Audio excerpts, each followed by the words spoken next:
ভারতীয় সংবিধানের জনক ডক্টর বি.আর. আম্বেদকরকে নিয়ে সংসদে স্বরাষ্ট্রমন্ত্রী অমিত শাহ কুরুচিপূর্ণ মন্তব্যকে ধিক্কার জানিয়ে খড়িবাড়িতে বিক্ষোভ মিছিল করল খড়িবাড়ি ব্লক তৃণমূল কংগ্রেস। এদিন তৃণমূল কংগ্রেস নেতাকর্মীদের নিয়ে দলীয় কার্যালয় থেকে মিছিলটি বের হয়ে খড়িবাড়ি বাজার এবং পরে পুনরায় দলীয় কার্যালয়ে এসে শেষ হয়।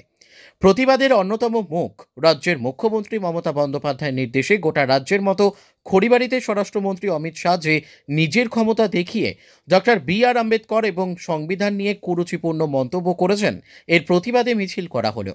অমিত শাহ নিজের ভুল স্বীকার করে ক্ষমা চান, এই দাবিতে এই প্রতিবাদ মিছিল বলে জানান খড়িবাড়ি ব্লক তৃণমূল কংগ্রেসের সভাপতি Kishori Mohan Singha. Bureau report, Kharibari Times. Trinamool কংগ্রেসের পক্ষ থেকে আমাদের যে সংবিধান রচিতা বাবা সাহেব আম্বেদকরের কুরুচিকর মন্তব্য করেছিলেন বিজেপির নেতা অমিত শাহ, তার প্রতিবাদে আমরা এই মিছিল ধিক্কার মিছিল জানাচ্ছি।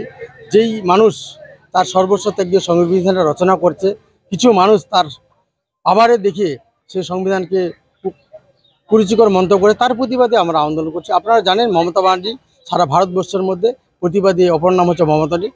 তার জন্য আজকে সারা তৃণমূল কংগ্রেসের পক্ষ থেকে সারা রাজ্যব্যাপী আমাদের এই ধিক্কার মিছিল করা হবে। আমরা চাচ্ছি যে মানুষের যে সম্মান, সেই সম্মানটা, যার সম্মান সেই সম্মানটা ফিরিয়ে দেওয়া হোক। উনি ক্ষমা চাক, যে উনি ভুল স্বীকার করেছে, ভুলটা স্বীকার করুন। নিশ্চয়ই যেসব মানুষ সংবিধান রচিতার মনে রাখেন, ইতিহাসকে মনে রাখেন, সেই সব মানুষ তো পদে না থাকাই ভালো।